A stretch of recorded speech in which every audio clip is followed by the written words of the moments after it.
सुनिए डॉक्टर श्याम सुंदर पाराशर जी की यह अनमोल कथा। आज की सप्तम दिवसीय कथा के श्रवण मात्र से भक्तों आप लोगों को 7 दिवस की कथा सुनने का लाभ प्राप्त होगा। इसलिए आज की कथा आप अनिवार्य रूप से श्री गुरुदेव जी के मुख उपाचन से सुने भक्तों। श्री राधे राधे। श्रुतम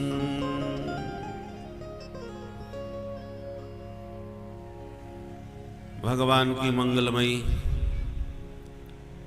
दिव्य लीलाओं के अंतर्गत 10वें स्कंध में कल हम सब ने भगवान की दिव्य विवाह लीला का श्रवण किया।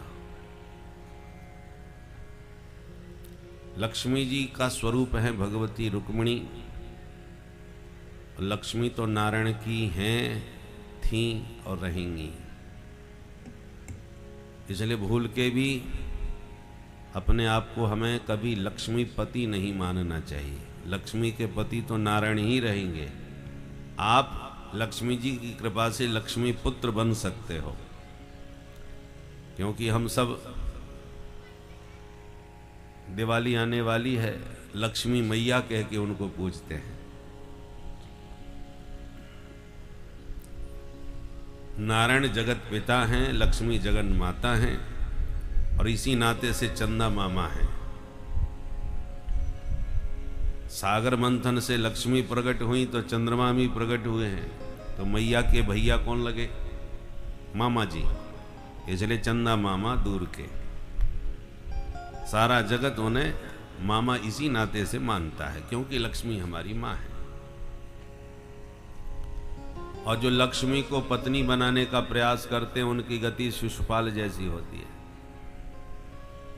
बेचारा जिंदगी भर रोया, क्योंकि लक्ष्मी को तो भगवान हरण करके ले गए। इसलिए आपकी लक्ष्मी को भगवान को हरण न करना पड़े, उसका एक ही उपाय है कि आप ही अपनी लक्ष्मी का नारायण के साथ वर्ण कर दें। नारायण से वर देंगे तो नारायण क्यों हरण करेंगे? वो लक्ष्मी नारायण भगवान की जय। प्रभु के अन्य और भी विवाह हुए। सत्राजित नाम के राजा ने भगवान पर स्यमंतक मणि की चोरी का मिथ्या आरोप लगा दिया। भगवान मणि की खोज में ढूंढते ढूंढते जामवंत की गुफा में घुस गए। 27 दिन तक युद्ध किए। 28वें दिन परिचय हो गया। भगवान बोले मणि हमको दो, इसके कारण हमारी बदनामी हो रही है, लोग हमको मणि चोर कहने लगे। जामवंती जी ने कहा बेटी को भेंट कर चुका हूं मणि, पुत्री को दिया हुआ धन पिता नहीं लेता, हमें आपको कैसे दूं? भगवान बोले मणि तो लेके ही जाएंगे। जामवंती जी बोले तो एक काम करो, हमारी बिटिया से विवाह कर लो, दहेज में हमसे मणि ले लो। भाई जैसी आपकी मर्जी। जंगल में मंगल हुआ, धूमधाम से जामवती का विवाह करके मणि सहित उसे विदा कर दिया। भगवान द्वारका में आए, सत्राजित को बुलाए, पूरी कहानी सुनाए, वापस मणि लौटाए और समझाते हुए कहा देखो तुम्हारी मणि भी लाए हैं और साथ में प्रमाण पत्र भी, पूछो इनसे मणि कहाँ थी। अब सत्य सबको पता चला तो सबने मिलके गालियां दी सत्राजित को। इस पापी को शर्म नहीं आई, इसने प्रभु पर चोरी लगाई। सत्राजित भगवान से बोला प्रभु मुझे बचा लो, नहीं गाली खा के मर जाऊंगा। क्या करें? बोले आप मेरी बेटी से सत्यभामा से विवाह कर लो, मैं आपका ससुर बन जाऊंगा, फिर कोई गाली नहीं देगा। भाई जैसी आपकी मर्जी। तो तीसरा विवाह सत्यभामा जी से हो गया। एक बार द्वारका से इंद्रप्रस्थ घूमने आए तो अर्जुन के साथ जमुना तट पर घूम रहे थे। एक कन्या को तपस्या करते देखा तो अर्जुन ने पूछा आपका परिचय? बोले मैं सविता की दुहिता हूँ, कालिंदी नाम है, श्री हरि को पति रूप में बनाने के लिए तप कर रही हूँ। अर्जुन ने तुरंत परिचय करा दिया कि ये है द्वारकानाथ श्री हरि। तुरंत भगवान ने कालिंदी जी का पाणी ग्रहण कर लिया। ऐसे होगा ये चौथा विवाह। गिनते जाना। एक विंद अनुविंद नाम के 2 भाइयों की बहन थी, नाम था मित्रविंदा, जो उज्जैन की राजकुमारी थी। भाई चाहते थे कि हमारी बहन जी का विवाह दुर्योधन से हो जाए तो हमारा रुतबा बढ़ जाए हस्तिनापुर के नाते। तो बहन जी ने भी स्वीकृति दे दी, मुझे कोई आपत्ति नहीं। पर जब स्वयंवर हुआ, वरमाला लेके आई, तो मित्रविंदा को दुर्योधन से पहले द्वारकाधीश दिखाई पड़ गए। उनका रूप देखते ही मुग्ध हो गई, तुरंत वरमाला द्वारकानाथ के कंठ में डाल दी। भाइयों की भ्रकुटी तन गई। भगवान को लगा यहाँ तो तनातनी चल रही है, तो तुरंत पाणी ग्रहण करके 9-2-11 हो लिए। ऐसे हो गया ये 5वां विवाह। एक थे महाराज कौशल नरेश, नाम था नग्नजित। राजा ने प्रतिज्ञा करी, मेरे 7 बैलों को जो एक रस्सी में नाथेगा उसी को बेटी ब्याहूंगा। बड़े बड़े वीर आए महाराज, पर भगवान ने 7 रूप बना के 7 बैलों को नाथ के दिखाए, तो सत्या नाम की राजकुमारी से भगवान का तुरंत विवाह हो गया। इन्हीं का दूसरा नाम है नागनजिती। ऐसे हुआ ये 6ठा विवाह। एक थी महारानी श्रुतकीर्ति, जो भगवान को अपना पुत्र मानती थी, इसलिए उन्होंने अपनी बेटी भद्रा नाम की राजकुमारी का विवाह करके उन्हें अपना दामाद बना लिया। क्योंकि वैसे किसी से बेटा कहो तो उतना अधिकार नहीं होता, परंतु जमाई पर तो अधिकार होता है। इसलिए भगवान का ये 7वां विवाह हो गया भद्रा देवी से। और एक बार चक्र में घूमती हुई मछली का प्रतिबिंब देखकर भगवान ने लक्ष्य भेदन किया और लक्ष्मणा नाम की राजकुमारी से 8वां विवाह संपन्न किया। ऐसे 8 विवाह तो अलग अलग किए, पर 16,100 विवाह एक ही मंडप में कर लिए। बोले इतनी राजकुमारी इकट्ठी कहाँ मिल गई महाराज? बोले एक नरकासुर नाम का दैत्य था, जो भूमिपुत्र होने से भौमासुर भी कहलाता था, प्राग ज्योतिषपुर का रहने वाला था। इसने कन्याओं का अपहरण करना प्रारंभ किया, तो इसके जेल खाने में 16,100 कन्याएं कैद हो गई। भगवान को पता चला तो सभार्यो गरुड़ारूढ़ प्राग ज्योतिषपुरम ययऊ। सत्यभामा जी को अपने साथ में लेके गरुड़ारूढ़ भगवान नारायण इसके प्राग ज्योतिषपुर में प्रविष्ट हुए। 5 मुख वाला दैत्य इसका पहरेदार था, नाम था मुर। उसने भगवान पर आक्रमण किया, भगवान ने मुर के 5 सिर काट दिए, तब से नाम पड़ गया मुरारी। बोल मुरारी भगवान की।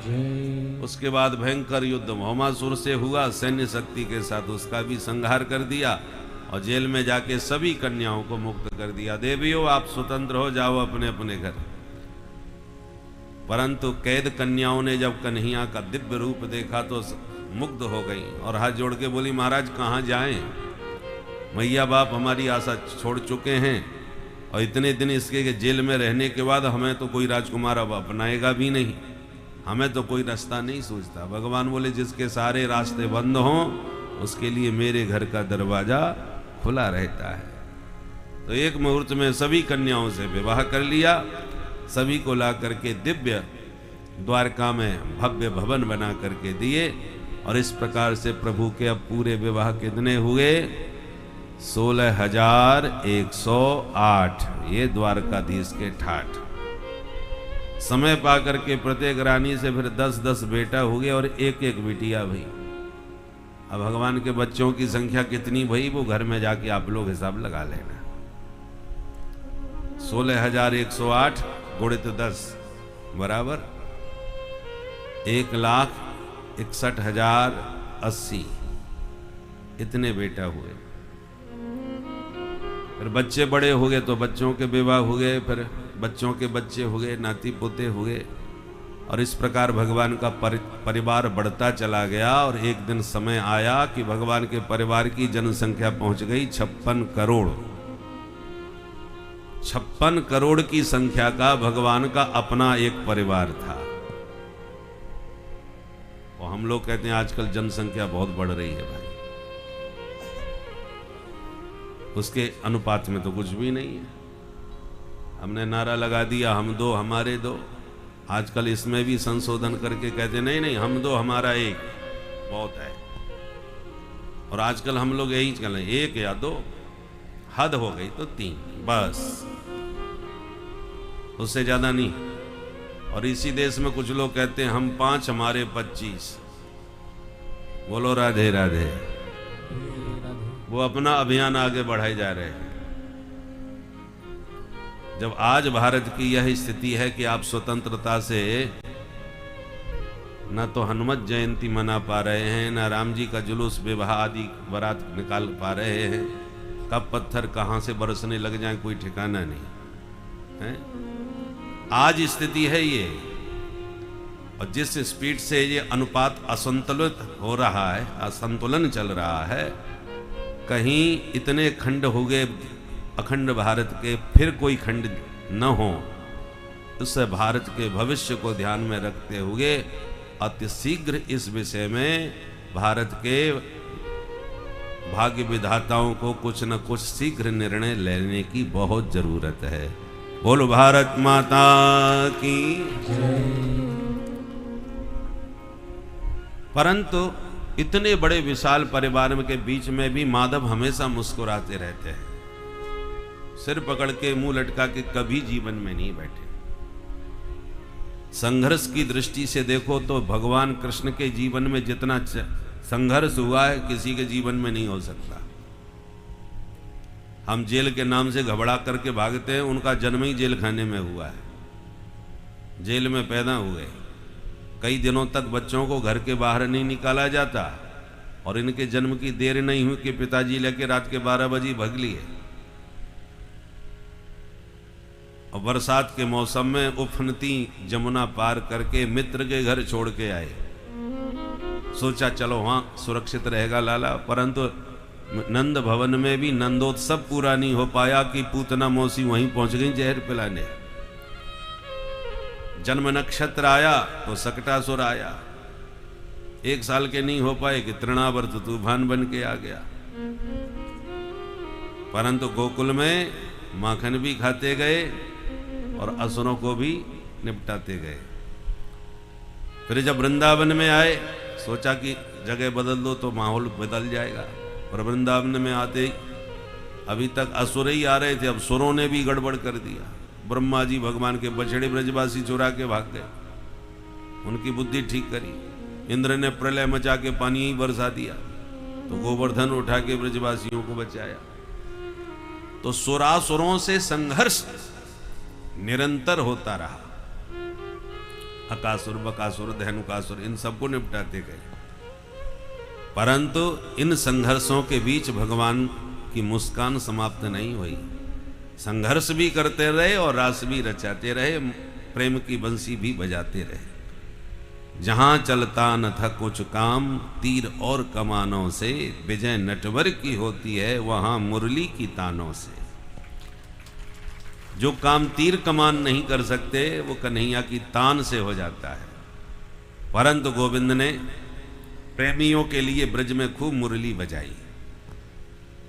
परंतु जब मथुरा आए कि आतंकवादियों के अड्डे में ही जाकर के आक्रमण किया जाए, बहाना मिल गया। मथुरा में आके आतंकवादियों का जो सरदार था कंस, उसको ही निपटा दिया, और उसी के पिता धर्मात्मा उग्रसेन को राज्यपद पर प्रतिष्ठित किया। सोचा कि अब शांति से समय कटेगा, क्योंकि आतंकवादियों का सरदार खत्म हो गया। पर ऐसा नहीं हुआ। उसी का ही ससुर जरासंध हाथों के पीछे पड़ गया, एक के बाद एक आक्रमण।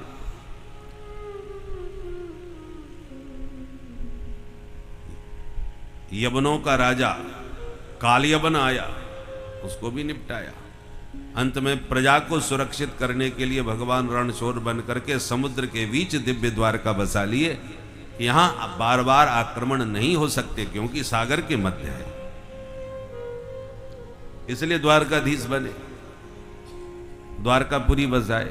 और द्वारकाधीश बनते 16,108 विवाह हो गए। जिसके 2 विवाह हुए हों उसी से पूछ लो कैसी कट रही है। पर इतने विवाहों के बीच और इतने बड़े परिवार के मध्य, इतने बाल गोपालों के बीच सदा मुस्कुराते रहते हैं माधव। यही कृष्ण चरित्र की सबसे बड़ी विशेषता है।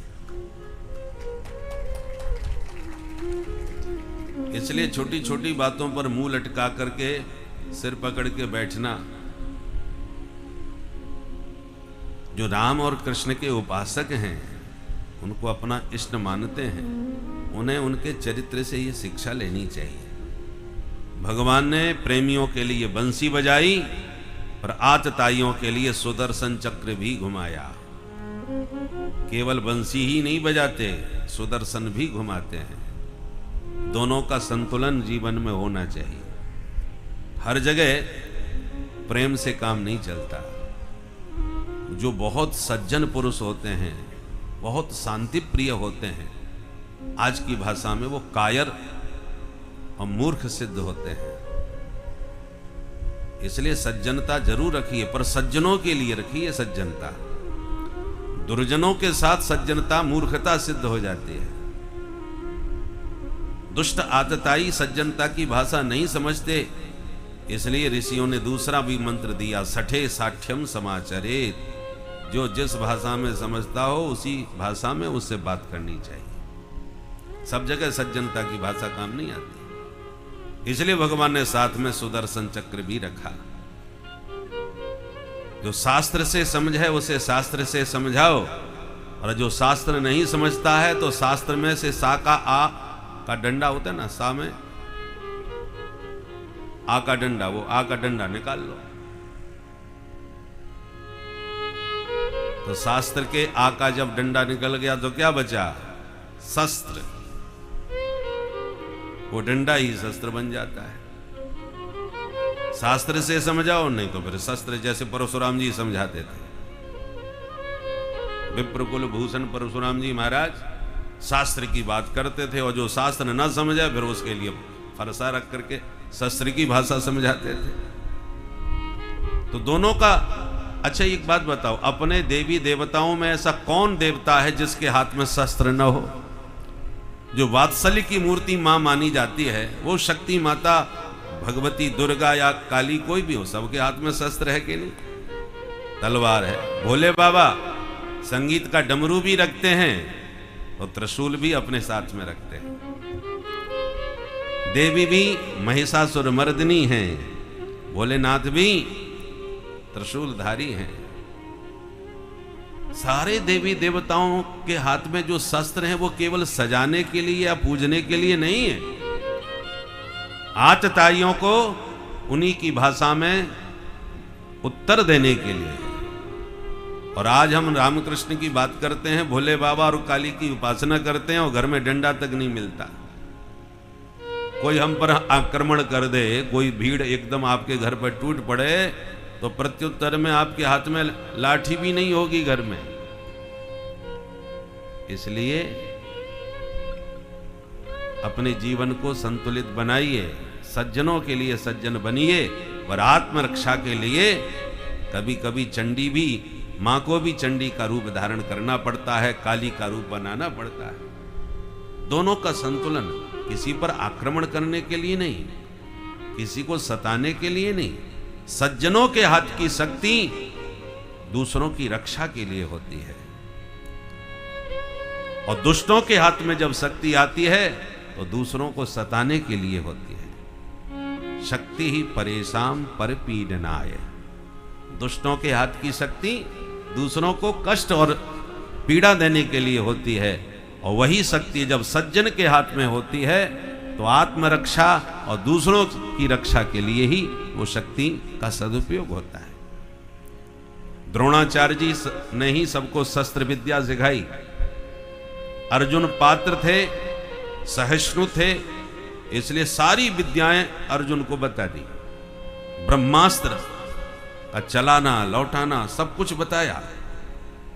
परंतु जो अपना सबसे प्यारा पुत्र अश्वत्थामा था, जिससे इतना प्रेम करते थे कि बस केवल सुनाई पड़ा कि अश्वत्थामा हत, इतने में ही हाथ पैर ढीले पड़ गए और इसी शब्द के कारण मारे गए। तो जो अपने पुत्र से इतना प्रेम करते हो, पर उस अश्वत्थामा को भी ब्रह्मास्त्र चलाना तो सिखा दिया पर लौटाना नहीं सिखाया। ये महामूर्ख है, नेक नेक बात पे अपना ब्रह्मास्त्र उठा लेगा, दूसरों को सताएगा। दिव्यास्त्र उसी के पास होने चाहिए जिसके भीतर सहिष्णुता भी हो। इसलिए आज भी परमाणु बम हर देश नहीं बना सकता? क्यों प्रतिबंध है? परमाणु शक्ति उसी देश के पास होनी चाहिए जिसके पास सहनशीलता भी हो।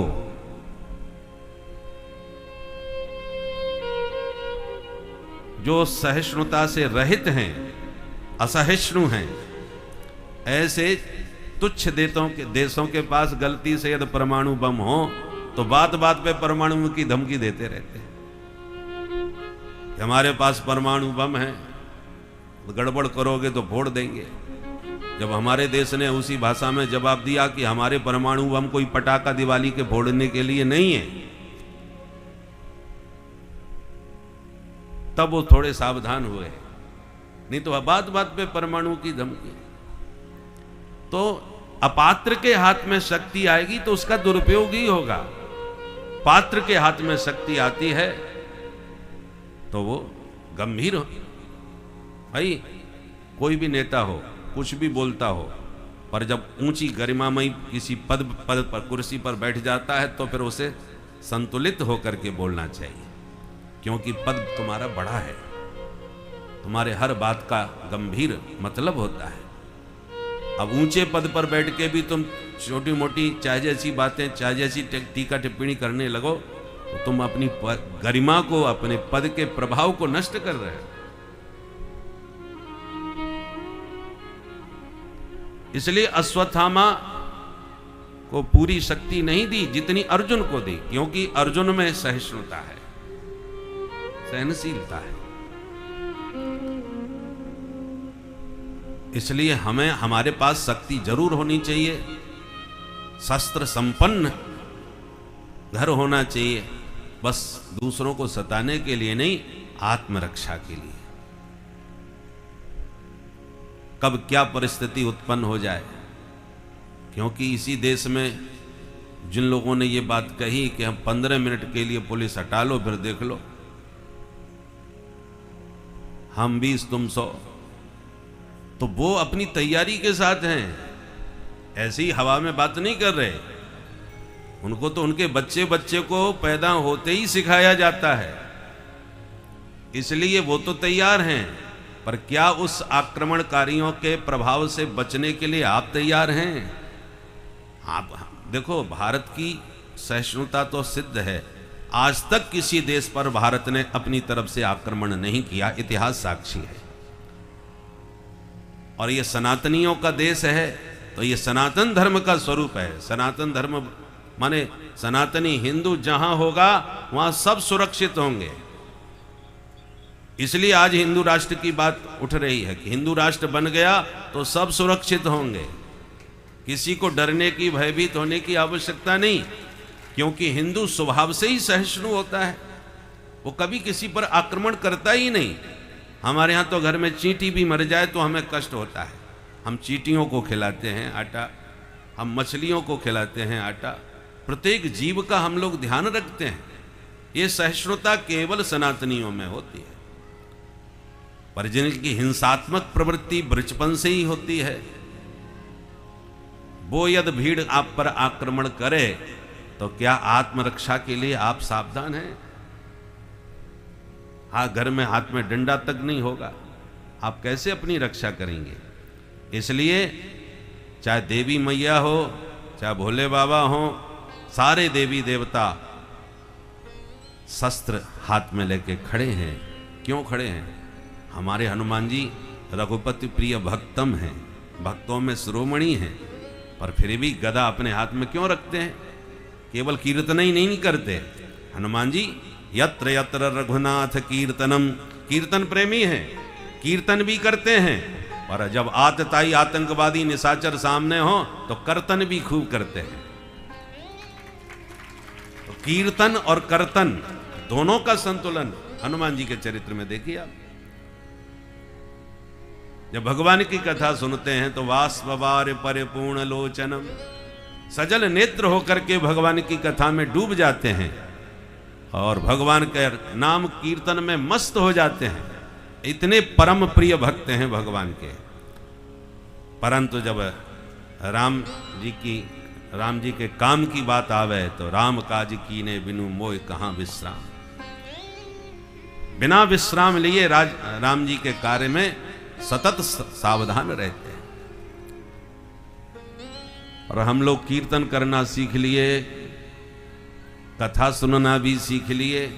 एक पक्ष तो हमने पूरा हिंदुओं का जो अपना स्वभाव में है वो तो हमने पूरा अपना लिया है, पर दूसरा जो पक्ष है आतताइयों से बचने का, वो हमने बिल्कुल अलमारी में कैद कर दिया है, उस पर ध्यान ही नहीं दिया है। इसलिए जब असंतुलन होता है तभी मामला बिगड़ता है।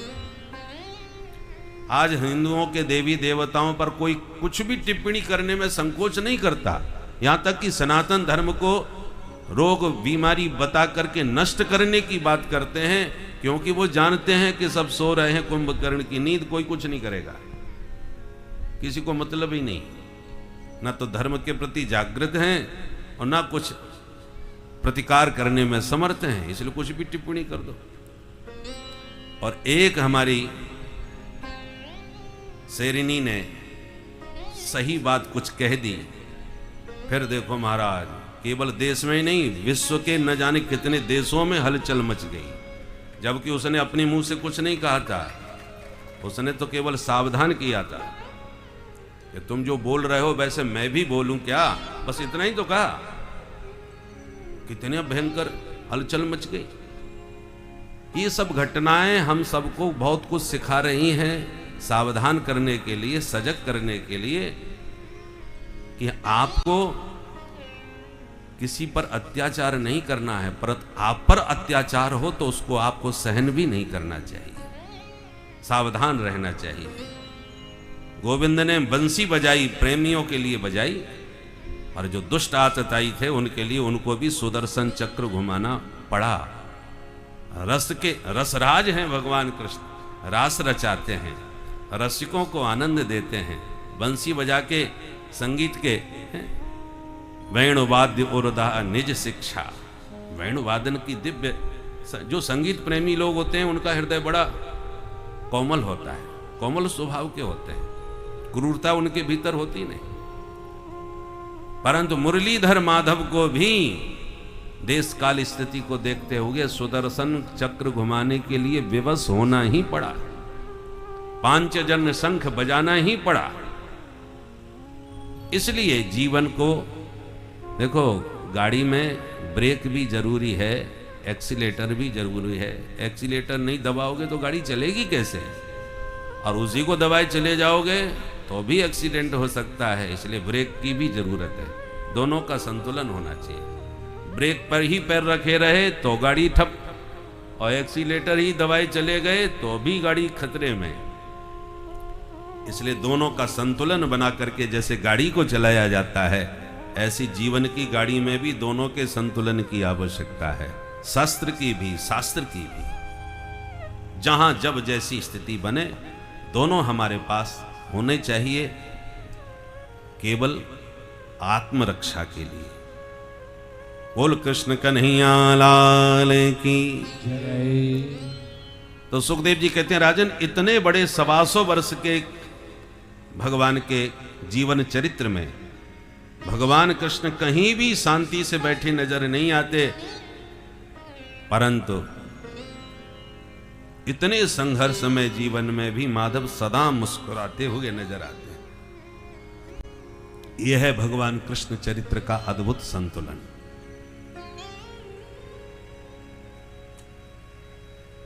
परिवार बहुत बड़ा हो गया। एक दिन बच्चों ने कहा, प्रभु हमें कभी घुमाने भी ले जाया करो। भगवान बोले, चलो आज ही घुमा लाते हैं। तो बच्चों के साथ घूमने निकले। एक बड़ा सुंदर उपवन था, सगन वृक्ष की छांव में प्रभु ने थोड़ा विश्राम किया। बच्चे सब गेंद खेलने लगे।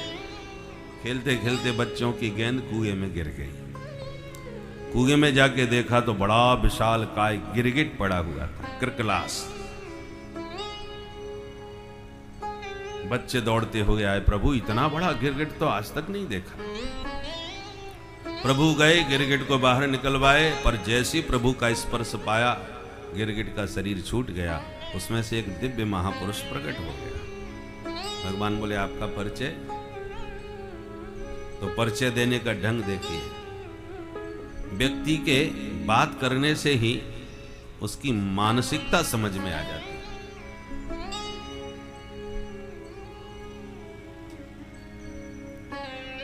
मूर्खो ही शोभते तावत यावत किंचन न भासते। मूर्ख भी तभी तक अच्छा और सुंदर सज्जन लगता है जब तक कुछ बोले नहीं, और जहां बोला उटपटांग समझ में आ जाता है कितने पानी में,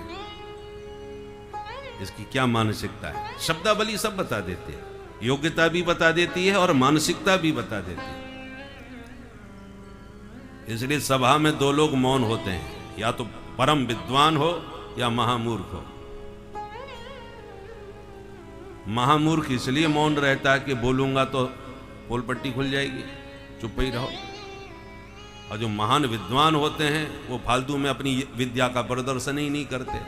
दुनिया जानती है ये कितने बड़े पंडित हैं, तो उनको प्रदर्शन की जरूरत नहीं पड़ती। प्रदर्शन वो करते हैं जो अधूरे होते हैं।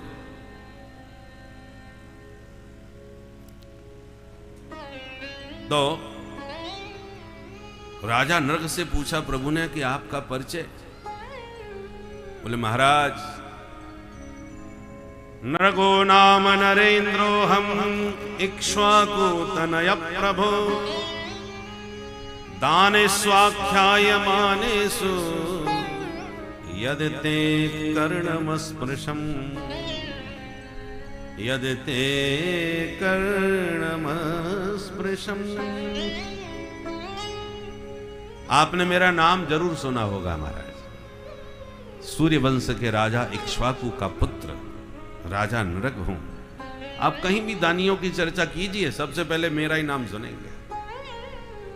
मेरे जैसा दानी कोई हुआ नहीं।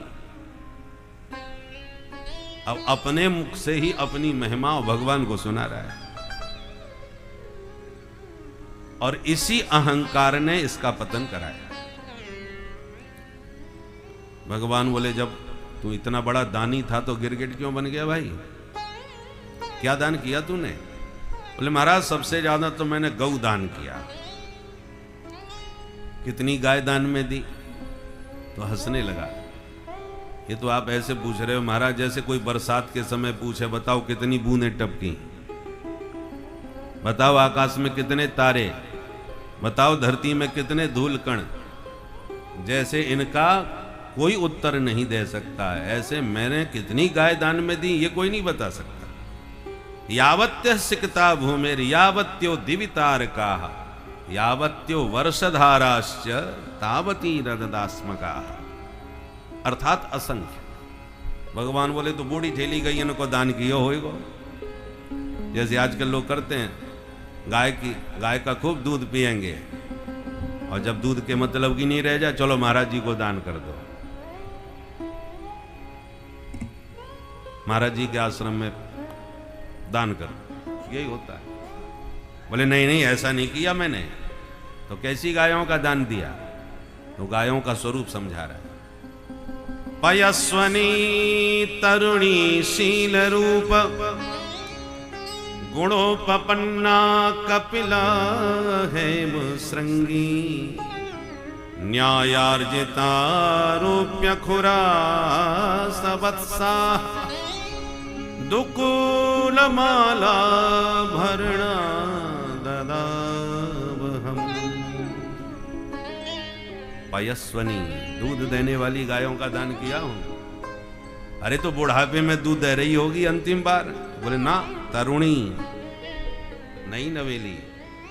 अरे तो सींग मारती होगी, लात मारती होगी, मर्ख नहीं होगी? बोले ना, शील रूप। पयस्वनी तरुणी शील रूप। तो जर्सी गायों का दान दिया है क्या? संकर गाय? बोले ना, गुणोपपन्ना कपिला परम गुणवती दिव्य शुद्ध गाय कपिला गायों का दान किया हूं मैं। और सिर्फ गाय दान नहीं देता था, हेम श्रृंगी सोने से सींग सजाता था, और रूप्य खुरा, रूप्य माने चांदी, चांदी से खुर सजाता था, और सबत्सा बछड़ा जो उसका था उसको भी साथ में दान करता था। बोले तो कमी तो कहीं नजर नहीं आ रही भाई, मुझे तो लगता है तेरा पैसा 2 नंबर का होगा, पाप की कमाई का दान किया होगा। ऐसे भी दानी समाज में होते हैं कि मिलावट करके तमाम लोगों को बीमार करके खूब पैसा कमा लेते हैं, और जब माल ज्यादा आ जाता है तो धर्मार्थ औषधालय भी बनवा देते हैं। अरे भाई, तू मिलावट करके लोगों को बीमार करने की जगह पर और फिर बाद में दवाई दे करके और फ्री दवा दे करके पुण्य कर रहा है। मिलावट करना ही कम कर दे भाई, पुण्य मत कर। कीचड़ में जानबूझ करके पैर गंदा करके फिर गंगा जी में जाके साफ करना, ये कोई समझदारी है? काम ऐसा करो कि पैर ही गंदा क्यों हो भाई, कीचड़ में क्यों जाए पैर। पाप करके धन कमा के फिर पुण्यात्मा बनना तो कोई समझदारी है?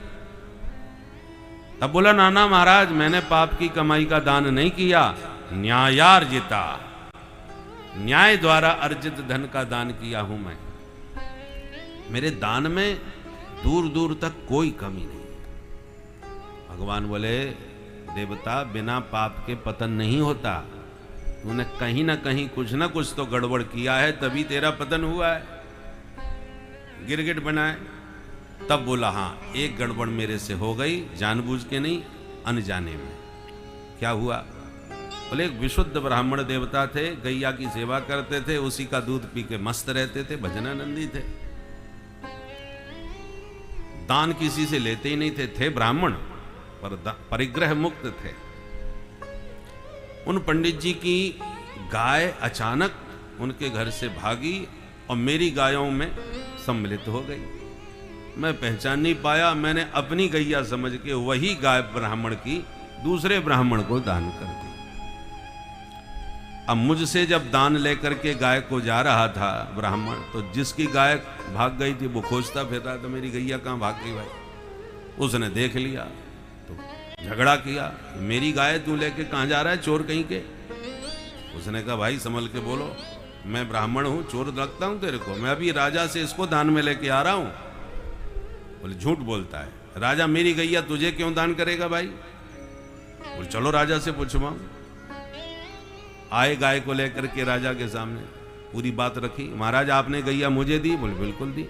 कर्म का विधान इतना प्रबल होता है कि साक्षात भगवान भी जब मृतलोक पर लीला धारण करने आते हैं तो कर्म के प्रभाव से कभी कभी उनको कई और जन्म भी लेने पड़ते हैं। जैसे राम अवतार में प्रभु को कुछ वचनों की पूर्ति के लिए भगवान को कृष्ण अवतार लेना पड़ा, और अंततोगत्वा कृष्ण अवतार में भी प्रभु को कुछ वचनों की पूर्ति के लिए अब कलयुग में कलिक का अवतार लेना पड़ेगा, जो भविष्य पुराण की कथा के अनुसार हमें प्राप्त ज्ञात होता है।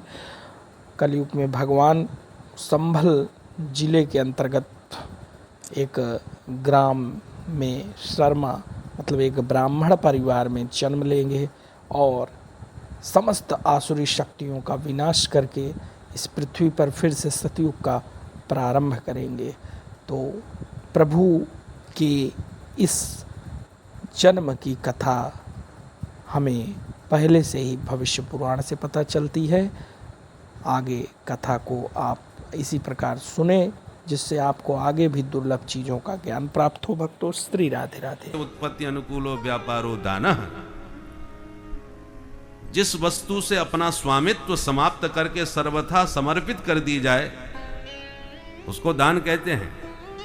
तुमने संकल्प पूर्वक विधि पूर्वक ये गाय पूरी तरह मुझे समर्पित की थी, अब ये गाय पर मेरा अधिकार है, आप मुझसे नहीं छीन सकते। अब राजा फंस गए, इधर कुआ इधर खाई।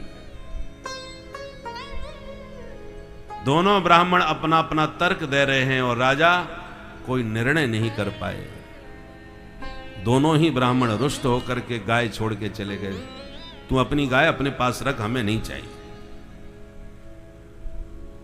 मरणोपरांत यमराज ने पूछा, राजन आप बड़े पुण्यात्मा हैं, पर गलती से ही सही अपराध तो आपसे हुआ है। ब्राह्मण धन आपने लिया है, इसलिए पहले पाप भोगोगे या पुण्य। राजा ने कहा, मैं इतना बड़ा पुण्यात्मा हूं, पाप मेरा थोड़ा सा है, तो पहले इस थोड़े से पाप को ही निपटा दो, उसको खत्म करो। ठीक, पूर्वम अहम अशुभम भुंगते, इतना कहते ही तुरंत वह गिरगिट बन के गिर गया कुएं में। राजा नरक कहता है महाराज उसी पाप ने मुझे गिरगिट बना दिया, पर मैं मानता हूं कि मेरे सारे पुण्य आज उदीयमान हुए, जो आप चल के आए और आपके स्पर्श से मेरा शरीर छूट गया और आपके दर्शन से मेरे सारे अशुभ अमंगल समाप्त हो गए। अब मैं चलता हूं। प्रभु को प्रणाम करके चला गया। भगवान अपने बच्चों को वहीं बैठा के समझाने लगे, बच्चों तुमने सुन ली इसकी कहानी, कितना बड़ा महादानी था, प्रमादवश ब्राह्मण के धन को अपना समझा, तब इसकी ये दुर्दशा भई के गिरगिट बना। तो कल्पना करो जो जानबूझ के ब्राह्मण के धन का हरण करेगा उसकी गति क्या होगी। ये तो अनजाने वाले की गति हुई है। भगवान स्पष्ट कहते हैं बच्चों से कि तुम कालकूट जहर पी जाओ तो जहर से भी तुम्हें बचाया जा सकता है। तुम जलती हुई ज्वाला में कूद जाओ, अग्नि से भी तुम्हें बचाया जा सकता है। और ब्राह्मण का धन तुमने हरण किया या खाया, उससे बचाने की सामर्थ्य मुझ में भी नहीं है। तो भगवान कह रहे नाहम हालाहलम मन्ने विषम यस्य प्रतिक्रिया ब्रह्म स्वम ही विषम प्रोक्तम नाश्य प्रतिविधिर्भुवि स्वदत्ताम परदत्ताम वा ब्रह्म वृत्ति हरेच्चय षष्टि वर्ष सहस्राणि विष्टायाम जायते क्रमि कुलम समूलम दहति ब्रह्म स्वारणि पावक। लंबा चौड़ा भगवान ने अपने बच्चों को उपदेश दिया इस विषय को लेकर के। जहर जो खाएगा वो मरेगा, ब्राह्मण का धन जो खाएगा उसके संपूर्ण वंश का ही सर्वनाश हो जाता है। कुलम समूलम दहति। पुराणों में कथा आती है, एक दंडक नाम का राजा था, थोड़ा उद्दंड था। शिकार खेलता हुआ आया तो भृगु मुनि के आश्रम से निकल रहा था, प्यास लगी तो आश्रम में पानी पीने की दृष्टि से आ गया। वहां भृगु जी उस समय कहीं गए हुए थे, उनकी कन्या वहां खेल रही थी। उस भृगु कन्या के ऊपर इस दंडक नाम के राजा की कुदृष्टि पड़ गई और उस कन्या के साथ इसने दुराचार किया और चला गया। जब भृगु जी लौट के आश्रम में आए तो कन्या ने रो रो के पूरी कहानी सुनाई दंडक राजा के बारे में। तो महात्मा भृगु इतने क्रोधित हो गए कि उन्होंने क्रोध में आकर केवल राजा को दंड नहीं दिया, केवल उसके परिवार को ही दंडित नहीं किया, उसके खानदान को ही नहीं, अपितु जितना जहां तक उसका राज्य था उस राज्य के संपूर्ण क्षेत्र को अपने शाप से अभिशप्त करके कहा, ये तेरा संपूर्ण साम्राज्य अरण्य बन जाए, जंगल हो जाए, कोई जीव जंतु न रह जाए। ये शाप दे दिया मैंने। सारी प्रजा समाप्त हो गई, केवल राजा तो खत्म हुआ, वंश तो कुटुंब तो नष्ट हुआ ही, सारी प्रजा ही समाप्त हो गई। और उसी क्षेत्र का नाम पड़ गया दंडकारण्य। दंडक का राज्य ही अरण्य बना तो दंडकारण्य कहलाया, शापित भूमि हो गई। परिणाम यह हुआ कि आतंकवादियों के अड्डे बन गए, निशाचर खरदूषण जैसे रहने लगे। तब ऋषि मुनियों ने इसलिए राम जी से प्रार्थना करी, प्रभु वो शापित भूमि है, आप पधारोगे तो आपके श्री चरणों के स्पर्श से वो पवित्र हो जाएगी, शाप मुक्त हो जाएगी। तो तात्पर्य यह है कि और कोई, जैसे कोई राजा क्रुद्ध हो गया तो आपको दंड देगा, आपके खानदान को दंड देगा बस, पर ब्राह्मण क्रुद्ध हो जाए तो सारे वंश का सर्वनाश कर देता है, सारे साम्राज्य को ही पलट देता है। कुलम समूलम दहति ब्रह्म स्वारणि पावकः। इस प्रकार से भगवान ने बहुत प्रकार से ब्राह्मणों के कोप से अपने बच्चों को सावधान किया। क्यों किया? क्योंकि प्रभु ने अनुभव किया कि बच्चों की संख्या ज्यादा हो गई है, 1 लाख से ऊपर है। और जब संख्या बल ज्यादा होता है लोगों का, बहुमत में होते हैं, संख्या बल में ज्यादा होते हैं और शस्त्र शक्ति में भी संपन्न होते हैं, तो जीवन में उद्दंडता आने लगती है। बहुत कम लोग होते हैं जो सब प्रकार से शक्ति संपन्न होकर के भी सज्जनता बनाए रखें। नहीं तो प्रायः लोग सज्जन तभी तक रहते हैं जब तक वो शक्तिहीन हैं। जहां शक्ति आई, शक्तिमान बने, तहां प्राय जीवन में उद्दंडता आने लगती है। तो भगवान को लगा कहीं हमारे बच्चों में ये उद्दंडता ना आ जाए, इसलिए भगवान सावधान करें, साधु ब्राह्मणों का सदैव सम्मान करते रहना, अन्यथा भले ही तुम मेरे परिवार के हो, मैं भी बचा नहीं पाऊंगा। किंतु अंत में परिणाम वही हुआ जो भगवान सावधान कर रहे थे। यदुवंश के संहार का मूल कारण क्या बना? ब्राह्मणों का अनादर, साधु का अपमान। इसलिए भगवान इन घटनाओं से बच्चों को सावधान कर रहे हैं, सचेत कर रहे हैं। एक दिन बलराम जी बोले, कन्हैया परसों की कह के वृंदावन से निकले थे, आज बरसों बीत गए, कभी वृंदावन जाना ही नहीं हो पा रहा, चलो एक दिन घुमाते हैं। भगवान बोले, दाऊ जी आपको ब्रजवासी बहुत याद आ रहे हैं, तो जाओ एक बार मिले आओ उन सब से। दाऊ जी समझ गए इसका मतलब ये नहीं जाएंगे। तो ठीक है, तुम रहो, द्वारका संभालो, हम जा रहे हैं वृंदावन, और पूरे 2 महीने की छुट्टी गर्मियों की वहीं बिताएंगे। तो 2 महीने का अवकाश, ग्रीष्मावकाश लेकर के दाऊ जी वृंदावन वापस गए। 2 मासौ तत्र चावासीन मधु माधव मेवच। मधु माधव माने चैत्र वैशाख। चैत्र वैशाख गर्मियों का ही समय होता है। तो दाऊ जी चले गए वृंदावन। सारे ब्रजवासी दाऊ दादा का दर्शन करके बड़े गदगद हुए। एक बार जल विहार की इच्छा से दाऊ जी ने जमुना जी से कहा, भाई बहुत गर्मी पड़ रही है, जमुना जरा इधर आओ, हम थोड़ा जल विहार करके शीतलता प्राप्त करना चाहते हैं। यमुना जी ने कहा, वाह, ऐसे में घर घर सबको नवाने जाऊं तो जमुना का हो गया कल्याण। तुम्हारी गरज हो तो आओ मेरे पास, मैं क्यों आऊं तुम्हारे पास। दाऊ जी के बारंबार बुलाने पर जमुना नहीं गई, और दाऊ जी का माथा गरम, शेषावतार तो है, एकदम गरज गए, पापे त्वाम माम अवज्ञाय न आयाति मया होता। बहुत डांटे जमुना जी को, तेरी इतनी धृष्टता, मेरी अवज्ञा कर रही है, मेरे बार बार बुलाने पर भी तू नहीं आती, आज मैं तेरा अस्तित्व ही संसार से मिटाई देता हूं। हल मूसल उठा के जो जमुना जी को कर्षित किया, यमुना महारानी कांप गई। दाऊ जी के कोप को देखकर तुरंत प्रकट होकर यमुना जी ने प्रणाम किया। राम राम महाबाहो न जाने तब विक्रमम। हे महाबाहो, मैं आपके पराक्रम को समझ नहीं पाई, मेरी धृष्टता मुझे क्षमा करें। दाऊ जी शांत हो गए। आज भी बलराम जी के हल से यमुना जी का वक्र रूप वृंदावन में दिखाई पड़ता है। यमुना जी टेढ़ी हो गई। ये दाऊ जी का प्रभाव था। जितने दुष्ट राजा दाऊ जी से घबराते थे, उतना भगवान कृष्ण से नहीं डरते थे। कृष्ण को तो डरपोक और रणछोर कह देते थे। सबके मन में ये धारणा थी कि खतरनाक उसका बड़ा भाई है हलमूसल वाला। एक पौंडरक नाम का राजा था, उसको भगवान बनने का भूत सवार हो गया। उसका मित्र था काशीराज। काशीराज ने कहा, तू एक काम कर, भगवान बने ही जा, मैं बुझवाऊंगा तेरे को। ठीक है। तो लोगों से पूछने लगा भगवान कैसे होते हैं, तो जैसा बताते गए वैसा बनता गया। 2 हाथ थे, 2 डुप्लीकेट फिट करा दिए, शंख चक्र गदा पद्म बना लिए, गरुड़ बना लिया, खटका दबाते ही गरुड़ उड़ा करके आकाश में ले जाने लगा, सुदर्शन चक्र घुमाने लगा, बिल्कुल डुप्लीकेट भगवान बन गया।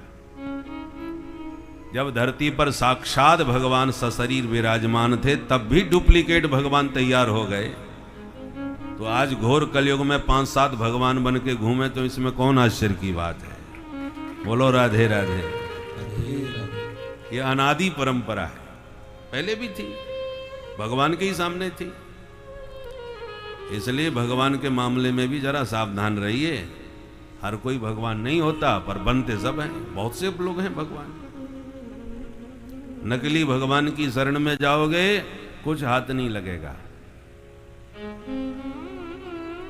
इसलिए सर्व समर्थ की शरणागति ग्रहण करनी चाहिए।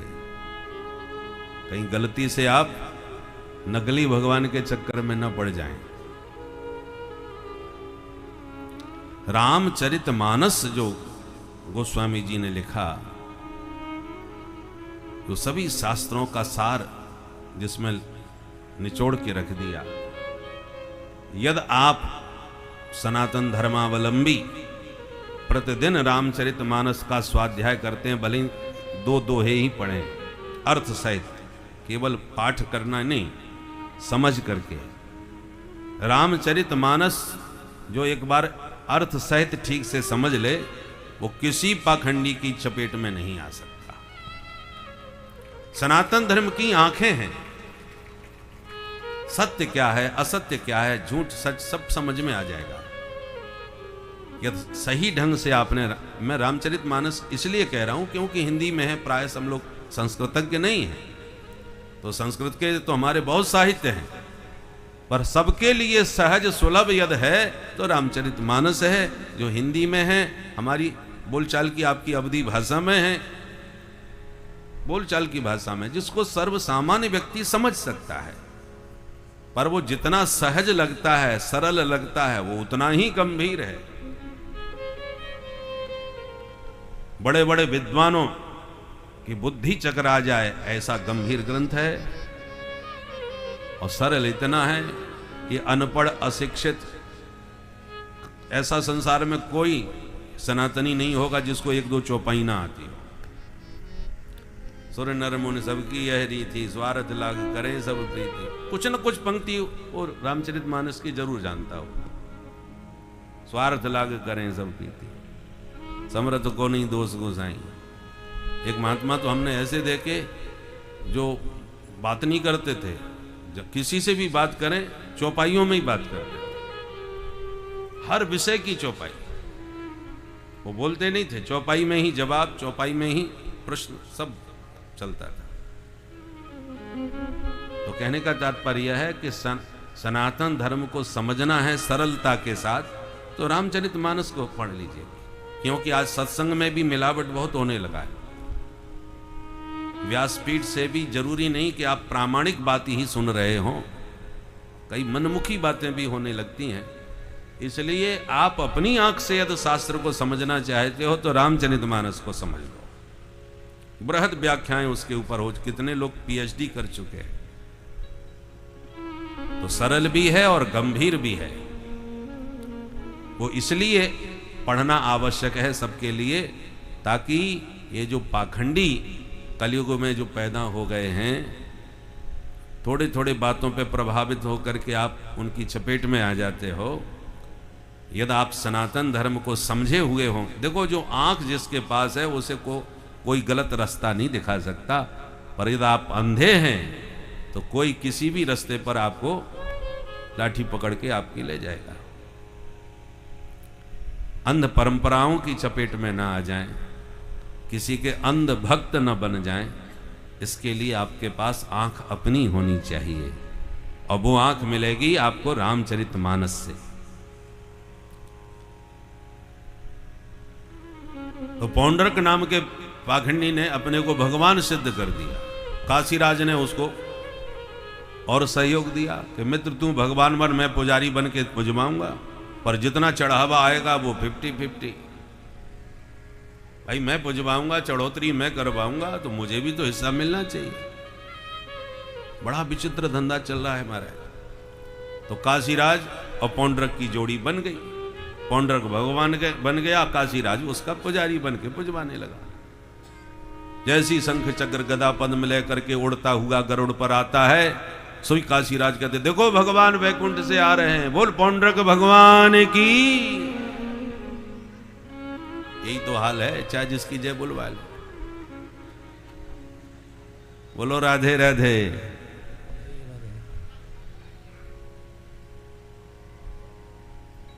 तो महाराज काशीराज ने भोली भाली भारत की जनता को प्रभावित करके पौंड्रक को भगवान बनवा दिया। खूब पुजवा दिया। कुछ पढ़े लिखे विद्वज्जनों ने, महापुरुषों ने समझाने की कोशिश करी, ये पाखंडी है, चक्कर में ना पड़ो। पर जनता तो जनता है महाराज, जितना विरोध किया उतना ही चढ़ावा और बढ़ गया और प्रसिद्धि हो गई। काशीराज बोला, भाई तू तो बन गया भगवान, देख कितनी पब्लिक तेरे साथ है, कितने लोग तुझे भगवान मान करके जय जयकार कर रहे हैं, पर फिर भी मुझे अभी कमी नजर आ रही है। अब क्या कमी है? बोले कमी यह है कि आजकल लोग कृष्ण को भी भगवान कहते हैं, और मेरी दृष्टि में तुम्हारे अलावा दूसरा कोई भगवान नहीं होना चाहिए। अच्छा तो बताओ फिर क्या करना पड़ेगा? बोले बस कुछ नहीं करने की जरूरत, केवल एक धमकी भरा पत्र कृष्ण को भेज दो। वो महाडरपोक रणछोर डर के मारे पत्र पढ़ते ही भग जाएगा, और जहां तुमसे भयभीत होके कृष्ण भागा, सोई तुम्हारी मोहर जम जाएगी, और सारी धरती पर एकमात्र एक छत्र तुम ही भगवान बन के पूजोगे, दूसरा कोई भगवान नहीं। द्वितीयो नास्ति। मूर्ख और संख दूसरों के फूंकने से ही तो बचते हैं। समझ में आ गई बात पौंड्रक को, और धमकी भरा पत्र लिख करके दूत को भेज दिया द्वारिका।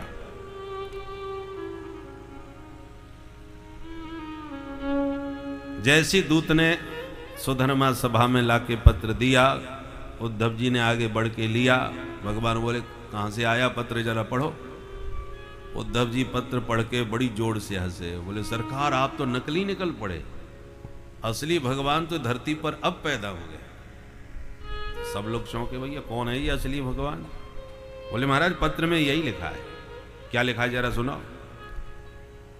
बोले वासुदेवो वतीर्णो हम एक एव न चापर, भूतानाम अनुकंपार्थं त्वं तु मिथ्याभिधां त्यज। वासुदेवो वतीर्णो हम। पौंड्रक जी आपको पत्र में लिख रहे हैं कि हे कृष्ण, व्यापक ब्रह्म वासुदेव जो है वो मैं हूं, जो धरती पर अवतार ले चुका हूं। वासुदेवो वतीर्णो हम एक एव न चापर। एकमात्र मैं ही ईश्वर हूं जो धरती पर आ गया हूं, दूसरा कोई ईश्वर नहीं हो सकता। त्वं तु मिथ्या, तू झूठा है। भूतानाम अनुकंपार्थम, जीवों पर कृपा करने के लिए तो मैं आया हूं, इसलिए तू अपने आप को भगवान कहलाना बंद कर और मेरी शरण में आ जा। सुन के भगवान को भी हंसी आ गई, और पत्रवाहक दूत से बोले सुनो श्रीमान, अपने भगवान से जाके कहना कि वो यहां आने का कष्ट न उठाएं, हम उनसे मिलने, उनका दर्शन करने कल ही उनके घर आ रहे। दूत का तो काम है, लौट के गया हो, ज्यों का त्यों जवाब सुना दिया। जैसे पौंड्रक ने सुना कि कृष्ण यहीं आ रहा है मेरे से मिलने, सो घबरा गया। काशीराज के पास गया कि अरे मूर्ख, तूने कहां फंसा दिया मेरे को? तू कह रहा था वो डरपोक है, पत्र पढ़ के भग जाएगा, और उसने सूचना दी है वो कल मेरे पास आ रहा है यहीं, तेरी वजह से ये मूर्खता मैंने कर दी।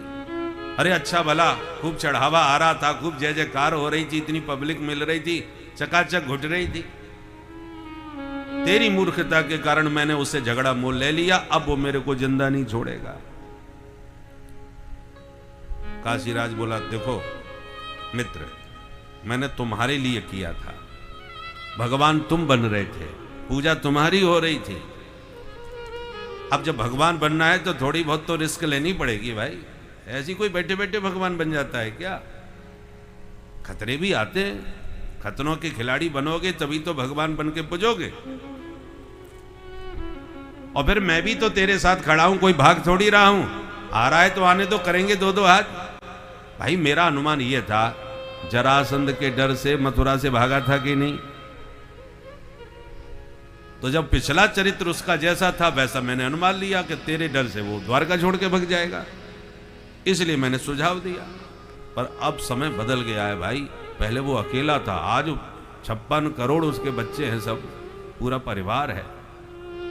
इसलिए बाहुबली हो चुका है। पर चिंता मत करो मित्र, मैं तुम्हारे से कंधे से कंधा मिला के खड़ा हूं। ठीक है तो आने दो।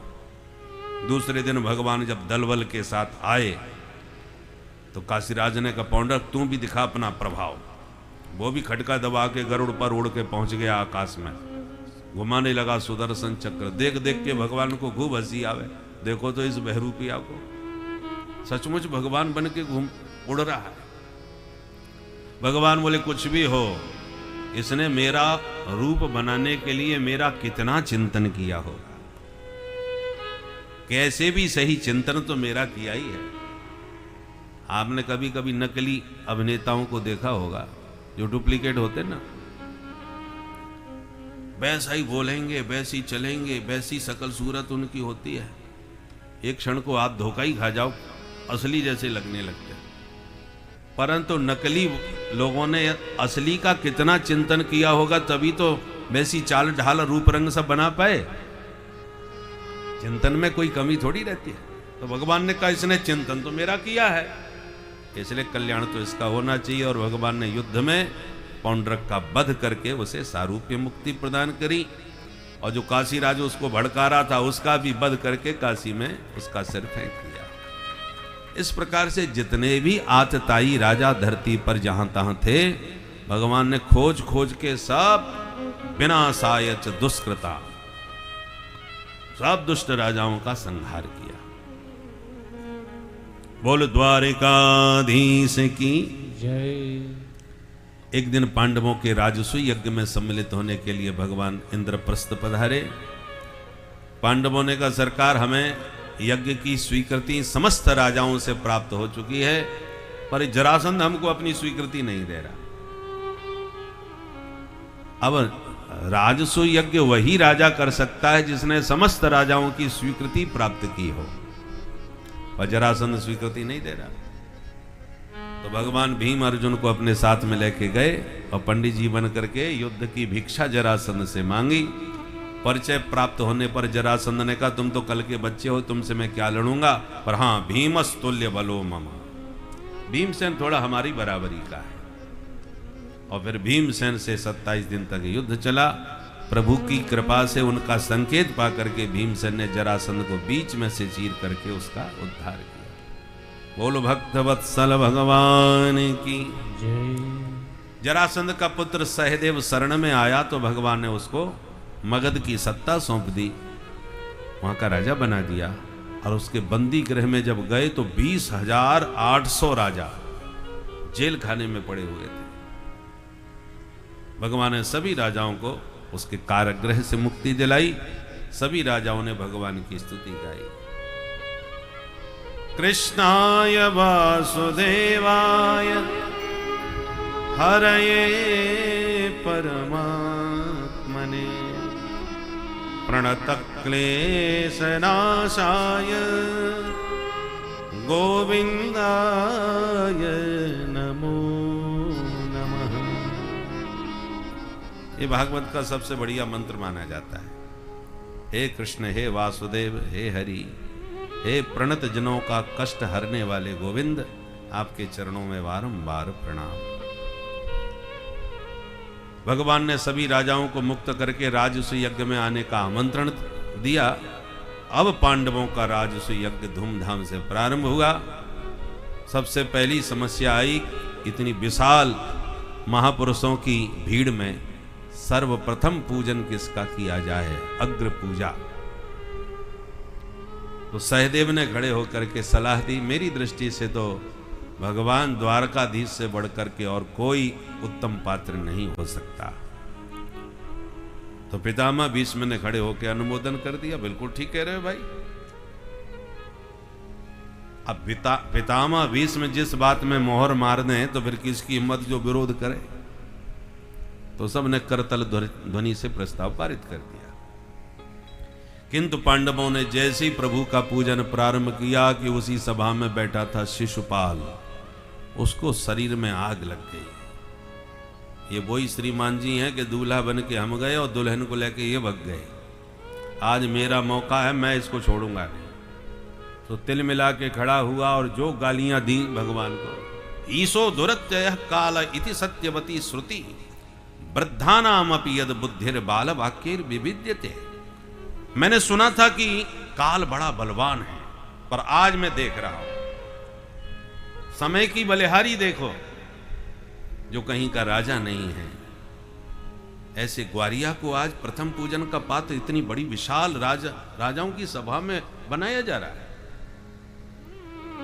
भगवान के बारे में बहुत अपशब्द बोला, इस पर क्रुद्ध हो गए पांडव, निकाल तलवार, दंड देने को दौड़े।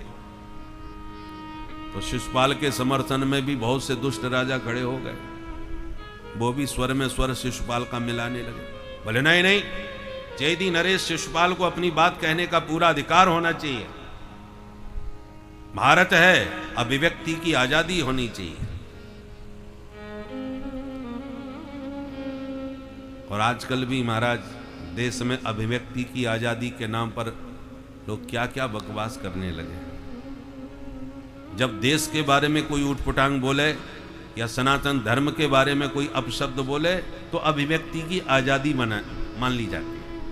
हर व्यक्ति को अपने विचार कहने का अधिकार है, परंतु किसी विधर्मी के बारे में एक भी किसी ने टिप्पणी कर दी, बस परिभाषा तुरंत बदल जाती है।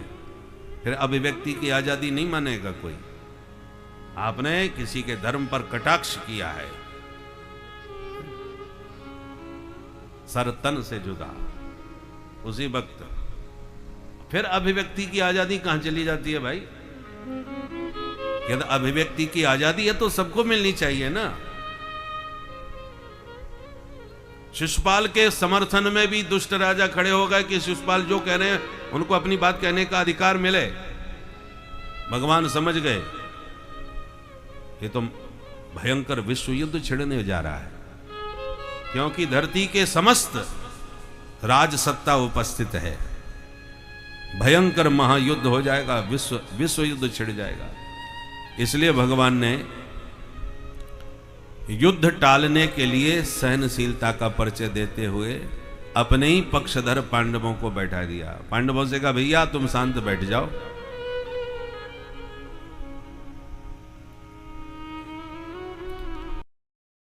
प्रभु श्री राम के अनन्य भक्त महाविधि वीर हनुमान जी, जो कि प्रभु की हर काज में अपने आप को अवश्य लगा देखना चाहते हैं, उन प्रभु और भक्त का वर्णन राम कथा में मिलता है। और मित्र कैसा हो, इसका वर्णन हमें कृष्ण और सुदामा की मित्रता से मिलता है, जो कि न भूतो न भविष्यति, अभी तक ऐसा न कभी हुआ न कभी होने का भी हमको अनुमान लगता है। क्योंकि कृष्ण सुदामा की मित्रता में एक चीज़ तो यह स्पष्ट होता है कि मित्र की परिस्थिति और मित्रता का आविर्भाव एक ही संभाव्य से हुआ है। मित्र को कभी भी अगर कोई कष्ट हो तो अगर दूसरा मित्र है तो वह भी उनके उस कष्ट में दुखी होता है। वही सच्चा मित्र है जो अपने मित्र के कष्ट को दूर करे और मित्र को सुखी करे, संपन्न करे। ऐसे मित्र दुर्लभ होते हैं। जीवन में एक भी ऐसा मित्र मिल जाए तो जीवन तर जाता है। मित्र को भगवान का ही अंश माना जा सकता है, क्योंकि जिस प्रकार भगवान हमें इस भवसागर से पार करते हैं, उसी प्रकार मित्र हमें विशेष कष्टों से उबारता है। भक्तों, तो मित्रता का सुपाच्य वर्णन आपने आज की इस कथा में सुना और सुनेंगे आगे। ध्यान से ऐसे ही कथा सुनते रहे भक्तों। श्री राधे राधे। दिया हम उन्मादी नहीं हैं, छोटी छोटी बातों पर झगड़ने वाले नहीं हैं। हमारी सज्जनता की एक सीमा है। यदि हमारे सज्जनता की सीमा को किसी ने लांघा तो फिर सठे साठ्यम समाचरित का संदेश भी हमको देने के लिए विवश होना पड़ेगा। हम कितने वर्षों से पड़ोसी देश को सज्जनता का परिचय देते रहे, शांति के कबूतर उड़ाते रहे, और बदले में आतंकवादी आते रहे। कब कहां किस वक्त विस्फोट हो जाए कोई गारंटी नहीं थी पूरे देश में। चाहे वो मंदिर हो, हमारे संकट मोचन बनारस, कोई भी मंदिर जगह, कोई स्थान, जहां तक कि हमारे देश की सर्वोत्कृष्ट संसद भवन, वो भी सुरक्षित नहीं रह गया था। वहां तक भी आतंकवादी पहुंच गए थे। तो जब संसद भवन तक सुरक्षित नहीं रहा तो और जगह क्या सुरक्षित हो। इतना दुस्साहस आतताइयों का बढ़ गया था। पर जब से उनकी भाषा में ही उनको जवाब मिलना चालू हो गया, घर में घुस के थप्पड़ मारना चालू कर दिया, तब से महाराज उस देश को हमने भिखारी बना दिया। आज विश्व में कोई भीख देने को तैयार नहीं है। परंतु स्थिति कब बनी? जब उसको जवाब उसकी भाषा में मिला तब।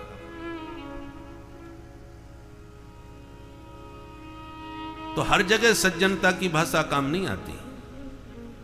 व्यक्ति को देखो, ये कौन सी भाषा समझ रहा है।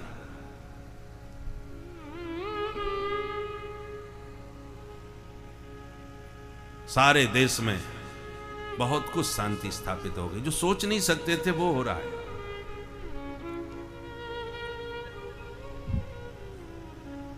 परंतु फिर भी भले ही आप बहुत कुछ कर चुके हो, कितना भी देश के लिए करो, कहने वाले तो अब भी नहीं चूक रहे, टांग पकड़ने वाले तो अभी भी खींच रहे हैं। और जिनके लिए बेचारे 18 घंटे काम कर रहे हैं, बिना एक दिन की छुट्टी लिए दिन रात मेहनत कर रहे हैं जिस राष्ट्र के लिए, उनको भी गाली दिए बिना लोगों को पानी हजम नहीं होता। तो कहने वाले तो कहेंगे, और करने वाले निष्ठा के साथ अपना काम करते हैं, वो किसी की नहीं सुनते। करने वालों को कोई बहाना नहीं चाहिए, न किसी से कोई प्रमाण पत्र चाहिए। वो अपना काम निष्ठा के साथ करते हैं, जो वास्तव में राष्ट्रभक्त होते हैं। परंतु जिसको करना ही नहीं है वो बहाने ही ढूंढते रहते हैं। इतने बड़े ताज होटल पर आक्रमण हुआ, कुछ नहीं किया, जाके अमेरिका की शरण में जाके रोना चालू कर दिया, देखो हमारे साथ ऐसा हो रहा है, देखो हमारे साथ ऐसा। रोते ही रहे। जबकि इतने बड़े शक्ति संपन्न देश का स्वामित्व करने वाले में इच्छा शक्ति का अभाव था। मौनी बाबा बनकर के कितने वर्षों तक इस देश को ढोया, और जब मुखर बनकर के बात करना चालू किया तो सारा देश, सारा विश्व इस देश का सम्मान करने लग गया। देश की हवा ही बदल गई। देश में तो शक्ति है, पर नेतृत्व में शक्ति होनी चाहिए ना। और देश की कूटनीति का भी चमत्कार देखिए, ना युद्ध हुआ, ना आक्रमण किया, कुछ नहीं किया, फिर भी पड़ोसी देश को भिखारी बना दिया बिना युद्ध किए। ये कूटनीति होती है कुशलता की। पर ये हम सब समझ रहे हैं, बस एक आवृत्ति की और जरूरत है, तब पूरी तरह से जड़ से यहाँ की जो कमियां हैं और जितने कांटे हैं वो सब निकल के बाहर होंगे। इसलिए आप सबको कटिबद्ध होकर के सावधानी की आवश्यकता